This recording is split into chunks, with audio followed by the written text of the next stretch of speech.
What is going on, everyone? 22.1 just dropped. Austin is here with myself, and we are going to chat a little bit about our initial thoughts on the workout, give you guys a warm-up, and just give you guys some strategy for the workout. If you guys are listening to this, we are also doing a free video review or analysis of your guys' first attempt on this workout. So if you guys would like to get entered into that contest, follow us on Instagram, blacklisted.hq, and shoot us a message with all caps lock analysis, and we'll get you entered into the pool for drawing for that. Just keep in mind, you have to video your workout. So if you're not accustomed to that and you want some analysis on the workout, you have to video your workout. So, okay. So getting into it, guys, our warm up today or this time is going to be pretty focused on turning the obliques on, turning some of those lats on, getting you to breathe in positions that you're going to be experiencing in this workout.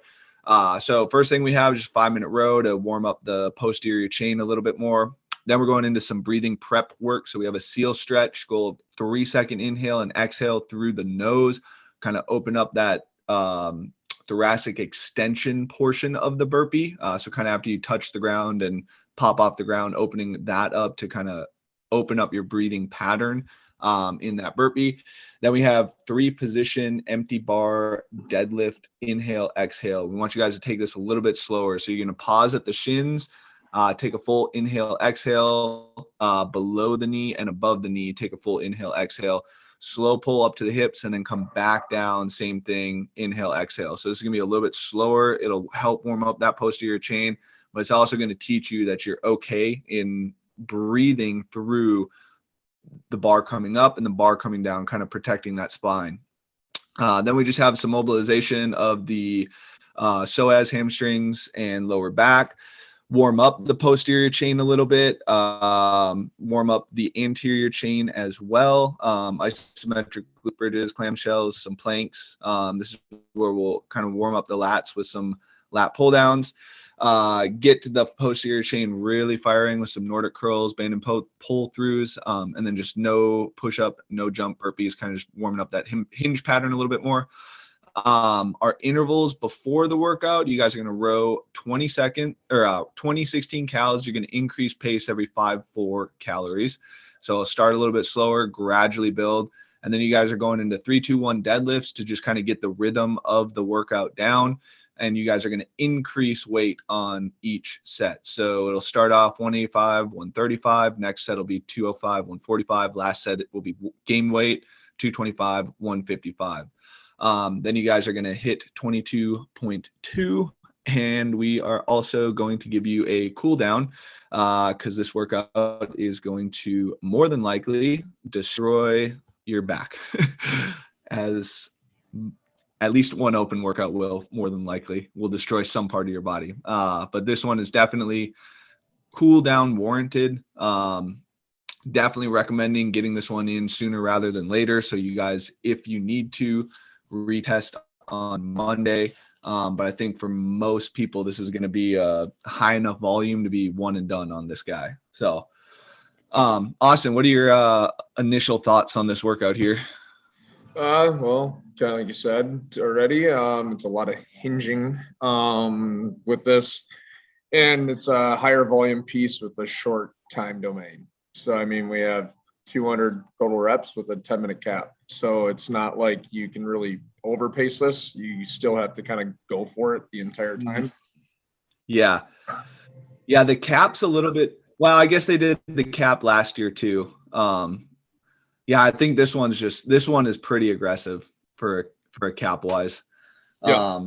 And I think, I mean, you'll have your top elite athletes, things like that, that'll finish. Yeah. And you'll have people who are good at burpees, good at deadlifting, finish. But I think there's going to be quite a few people that are even still within that like top 10%, things like that, that aren't going to be finishing this workout. Yeah. That are going to be capped out at like 70 reps or something like that. Right. Because what did Justin get on his open attempt? The first open, it was like 360 something reps, right? Yeah. And then I think the Yeah, the 10% cutoff was, I think, around 270, 250. Yeah. So we'll just go 250 and 360. So he did 30% more work than individuals. He finished in 8 minutes. So inside of that top 10, I think you could estimate that it'll probably be like, if you were to finish the workout, it would be around an 11-minute workout for that top 10%, if that makes sense. So that means that there are more than likely going to be people that are time capped on this workout that are still falling inside of that top 10%. So yeah, because I mean, even if you look at was Emma Lawson, she, I mean, had a very respectable score on this workout, but she got 196, so she got time capped even in the open announcement. Right. Yeah. Her, obviously we're putting this out a little bit later because we wanted to watch the guys, because I didn't think we didn't think that the women were a good representation of like a super great pacing strategy on that. Horvath kind of super hot and died out, and then it looked, maybe she said this in like the post-workout conference, but it looked like Emma was like protecting a back injury or something. Like she looked like she was moving with some like caution. Yeah. Versus like aggressively getting after the workout. Right. So who knows what that could have been? Maybe she had like a bunch of pulling in a workout on Wednesday or the day before or something like that. Maybe she did have a back injury. Maybe she's just not, I don't know her as an athlete, so maybe she's just not super strong pulling the bar off the ground. So a couple of combos for that. It was good to see though, like how we wanted to see kind of like the guy sample size. And if it would have been the same thing the other way around, if the guys went out too hot and died off, then we'd want to see like the ladies sample size too, just because totally, like we said, Laura went out hot. And I mean, both of the guys paced it very well to the point where they both finished in really good times, like 7:58 and 8:26. Right. Saxon was a little behind because he got a no rep on one of his burpee or bar facing burpees. So I think that ate up probably like 2 reps alone there. But Justin just moved a little bit faster throughout, but I think that's a better indication on like something to strive for versus like just sending it to send it. Yeah. I mean, the guys definitely obviously had the benefit of watching the ladies go first and seeing like, oh, don't fucking go balls to the wall because you'll die. And that's kind of the same thing last week. Like both ladies beat both guys last week. Yeah. The guys went first. Yeah. So if you guys haven't watched it yet, after Saxon and Justin get a little bit more prep or they pace it a little bit better than Laura and Emma did, I think, just because of the fact that they were able to watch the individuals. But so doing some math here. So we looked at Justin and Saxton's deadlift speed. It was about 1.3 seconds a rep. So you have 100 of those. So that equals a total of 130 seconds of deadlifting in a 600-second workout. So we take 130 minus 600. That gives us 470. And that translates out roughly to 5 seconds a burpee rep. Also, you have to factor in transitions though. So to finish this workout, we're estimating somewhere between 3.5 to 4.5 seconds a burpee rep, probably closer to like 4.2 seconds of burpee in order to finish this workout. So hopefully that gives you guys a little bit of a pacing strategy for this. You can kind of warm up with a 4-second count burpee just to kind of see how fast that is and if that is something you can hold on to. So start a clock, perform 5 burpees at 0, see if you're at the 20-second mark, and that should give you a good idea of how fast you were moving, but try and kind of hit that 20-second mark on the clock. Or you guys can get a metronome and go 4/4 time at 60 beats per minute. Every 4th rep, you should be completing every 4th beep, you should be completing a burpee, and that'll give you a 4-second per rep burpee. So kind of might be able to throw that in before the warm up, some practice beforehand. But yeah, what are your thoughts on kind of pacing for this one, Austin? So pacing on this with how you said, like getting practice in, I think it kind of hits on, I mean, with any workout, we want to practice like how we're going to do it. Last week, we talked about like making sure you get practice on jumping and stepping down with like the box for 22.1. But this week, like even looking at the two females go first, they had their like double leg hinge burpee where they're kicking up and down the same way. And they both started slowing down. But if you look at the guys, they stepped out of their burpee, and then that's going to require less effort, less hinging, to where they could go into those deadlifts pretty much right away versus taking like a significant break before picking up the barbell. So like if you're used to, and I mean, I even know from firsthand experience myself, like typically I'll double leg back in front each time on the burpees. So I know before I go into this tomorrow, I'm going to have to practice just like stepping up and alternating the legs on the step up too. If you look at Justin, like he turned, but he wasn't just turning in circles. He was alternating each side. And every time he did the burpee, it was left leg, then right leg, then left leg, then right leg. So he wasn't kicking up on the same leg every single time, which I think Saxon was kicking up on the same leg. Yeah. And that's just something you want to start practicing in your training as well. If you aren't already, just from a longevity standpoint, you get a ton of overuse injury if you're only stepping up with just that left side or whatever side it is, left or right side. So if you're not kind of like practicing using both directions, you're building some asymmetrical imbalances already, and that's going to lead to some longevity concerns in the sport. So definitely something to be cognizant of. I personally, I don't know if you necessarily want to try and do that in an open workout, especially if you're like trying to test it. That might be something that like, if you can get it down and beforehand, like if you're, a pretty good athlete and you're just like, fuck it, I can pay attention to that in my workout, like go for it. But I would caution doing it in a tester and be aware of doing something like that, like later on in the off season.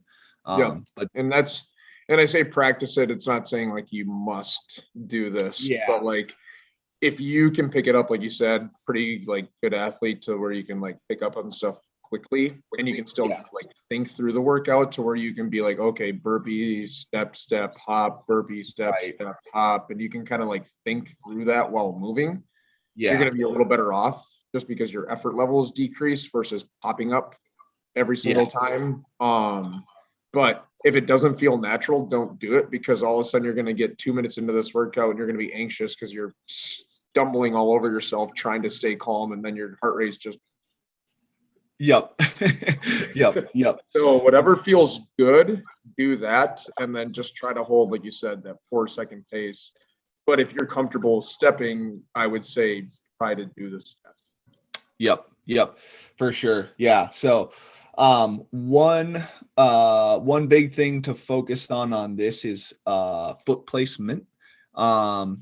So after your last burpee, making sure that wherever you jump over the bar, it's a rotate back to the bar. So it's not like a jump over, your back's to the bar, and then maybe you take a few steps to turn around and then walk back to the bar. This one is easy to lose yourself on the transitions because there's, was there 19 of them, 20 of them? Yeah, I mean, well, after you finish your burpees going into your deadlifts, you're going to have like 18 or whatever. Yeah, so 18 transitions. And if that takes 3 to 4 seconds every time you turn around, you're wasting a minute of just turning around. Yeah. So that I think is going to need to be key for people, is on that last burpee, always doing the turnaround in the air to face the bar so that you're not having to like completely 180 on the ground, then find where your feet are. Like look for that bar, find where the bar is, aim for your feet to kind of land where you would normally deadlift. Try not to stutter, step around at too much going to pick up that deadlift bar, because like you said, if it's three it's that could be up to a whole minute of transitions that you guys are kind of wasting time on there. So, and I think with that too, and just by coaching some of my athletes like individually, thinking about like picking apart like different workouts. So like when we're picking apart this, like with like building and rest, or like when you're on the clock or things like that, if you jump over the bar and you don't turn around in your frame of like vision, the bar isn't there. So it's okay if I kind of take my time to turn around. But if you Yep. jump with a purpose and you're like on stage because the deadlift bar is right in position already, because you already turned around, it's like, well, shit, I have to pick this up now because I'm already here. Yeah. So I was thinking about some people might be thinking as well, like, oh fuck, there's the bar. Yep. But it's almost like, and even like when we're thinking about if you do end up like breaking up your deadlifts in this, and that's something you and I kind of briefly hit on before we started talking, and I'm sure we'll talk a little more on it about like deadlift versus burpee. But if you're breaking up your deadlifts, keep your feet where they are. As soon as you step away from the bar, it's easy to do it again and again and again. And if it's your one thing to think about, like holding yourself accountable to where like I am always close to the bar, chances are you're going to pick up that barbell sooner than if you step away. Yeah, that's a good point. We always like Austin and I both have military backgrounds, and like whenever we were going through at least for us, whenever we were going through shooting packages, we were always taught to like keep your workspace tight.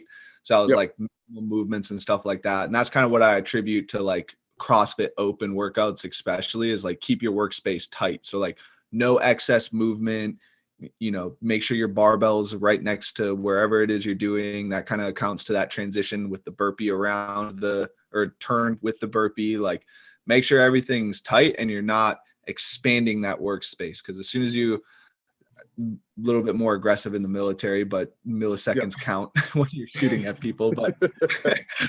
But again, it's milliseconds add to seconds, seconds add to reps, reps add to placing, right? Yep. So, just kind of like a excellent point there is like just stand where you're at if you are dropping that bar. Okay, so you said breaking up the deadlifts. What we kind of talked about pace per rep. What is your thought on breaking up the deadlifts, going fast on the burpees, going slow on the burpees, not breaking up the deadlifts? I would, as an individual, because everybody's going to be like a little bit different. Most of your higher level, like your semifinal athletes, you should think about like hanging onto that barbell. But if like deadlifting for like hinging over and over, then that's going to like fatigue our core and like kind of blow up our back. Then you might plan on breaking it up because maybe burpees are a strong suit for you. So like if you can maybe go a little faster on burpees and know that your heart rate's controlled, then you can break up the deadlifts and kind of ease tension on the body a little bit. But that would only be in say like your 8, 9, 10, 9, 8, because then you just have your 7 down from there. But you either kind of pick one of two avenues. I think a lot of people will probably be in the avenue of like, I'm going to hang on to the barbell and I'm going to be a little smoother on the burpees. But if the burpees, if you're just a burpee king or queen, then maybe you're going to try to like pace those or race those a little bit faster. And then hey, once I get to 8, I get to take a break on the deadlift so I can continue kind of pushing these burpees a little more. Yeah. Yep. Yeah. I think there's kind of like two avenues of approach that you could go, is like the breaking the deads, faster on the burpees. I think you could even do something like smaller sets on the deads. We saw Emma do that. Again, it just looked like she was moving a little cautionary. And maybe she was like purposely doing that as well, because she wanted to do a retest. So she wasn't trying to blow this one out of the water. But I think you can break the deads more like 3 sets, 4 sets when you get into that 8, 9, 10, 9, 8 rounds. If you're quick about picking the bar back up. Yep. And then keep those burpees again a little bit faster. If you're doing what Austin said about not moving the feet, just bending back over, picking that bar up, I think it's okay to break on that 8, 9, 10, 9, 8 and do it in 2, maybe 3 sets for that bar. But yeah, I think semifinal athletes, like you're going to probably have to hold on. One thing that I think would probably be a pretty good idea on this workout as well is we have seen this 1 to 10 format before. I think if you have the capacity to do this, And for the most part, you kind of saw this happen with everybody. But that 1 through 5 round, there's 5 transitions and there's a total of 30 reps inside of that 1 through 5 round. So I think you can push the pace a little bit faster on that 1 through 5 round. And then after that 5th round, kind of start settling into your pace. Again, this would be if you have the capacity to do this. This is probably not something that the average person wants to do. You guys want to pace out from the beginning, that 4-second burpee from the beginning. Plan your breaks. If it is like 3-1 on the deads or something like that. But if you have the capacity to recover a little bit on maybe your set of 6 burpees, kind of push that 1 through 5 round a little bit, and then start to settle into your pace after that. I also think negative splitting the 9 to 10, which I need to go back and look at this, but I think Justin may have done that. This one was hard to get times on per round because some of them were just so quick. I'll try to look while you're talking here. Okay. But almost trying to negative split that back half of the workout. So when you get to that, halfway through the burpees on round of 10, starting to try and be like, okay, let's pick it up a little bit. Let's try and move a little bit faster and start working to negative split that workout.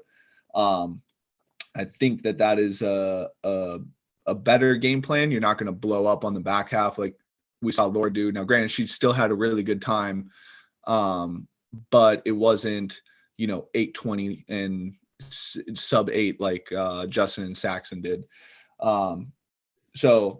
And she came out hot all the way until that round of 10 and then started to peter off on her burpees after that. So something with that negative split orientation is probably what you're looking to do for higher level athletes on this workout. Probably not coming out or holding on to a slower pace for that 6, 7, 8, 9, 10 round, and then start hammer on that back half, especially the 3-2-1 or 4-3-2-1 picking up. The workout's literally over at that point in time. You have 12 reps of each with four transitions there. So starting to hammer on that 4-3-2-1 portion of the workout. So Justin, it's kind of hard to compare because burpees obviously a little longer than like the deadlifts. Yeah. But like say your halfway point in that workout when you hit 100 reps, he was at 344 and he finished at 758. So you'd think he might have added like 10 seconds onto the back end, but the burpees do take longer than the deadlifts.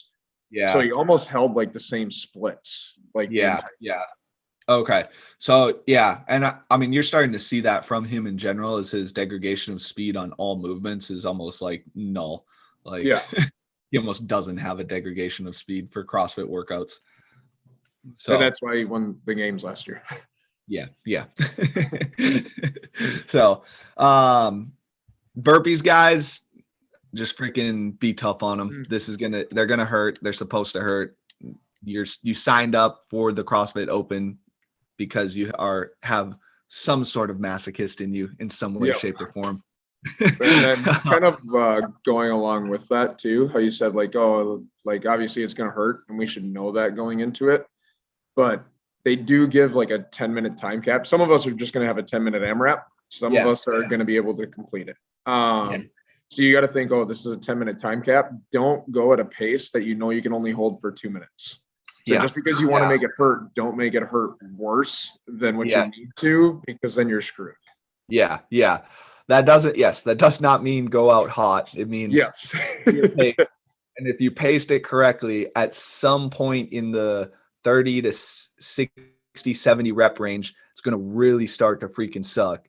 But that is where you kind of need to embrace the suck. So and then just kind of thinking too, I was thinking a little bit ago, when you get through like the 1 through 5s, and then you think about when I get to the 5 down to 1 again at the back end, those are 15 of your, or 15 on each front end. So you have like 30 total there, which means that middle chunk is 70 reps of burpees, 70 reps of deadlifts. Yeah. So when you think you're flying and you feel good after like 5 and 6, it's like you're 30% of the way there, or 15% of the way there at that point. Yeah. Yep. Yep. So good things to keep in mind. Okay. Any other thoughts on this, Austin? Or No, I think we kind of talked yeah. through on it. Burpees and deadlifts, there's nothing complex. We just got to move and make sure you do according to your capabilities. Yep. Don't try to reach above and beyond or overpace because you're worried. Yep. Yeah, I guess last thoughts for me are just recovery. Get, if you guys have a cupping set at the house, definitely get some cups on the back. If you guys have access to ice baths, I know that in the Arctic tundra that is Minnesota, we'll just go sit in a snowbank if that's the case. I have done that before, and I have literally gone out and shoveled snow and thrown it into my bathtub before. So so definitely look at an ice bath, guys. Probably I think there's conflicting science on it, but if you've done it before and it makes you feel better, definitely go get that done if possible. And also too, even like Saturday, like if you could, when you go to work out or do whatever, like hop on a row, spend like 10-20 minutes on a row, or like nice and slow, because you're going to need to kind of like recover in that hinging pattern without lifting something. Yep. So well, cool, guys. Thanks for listening. Hopefully this helps out.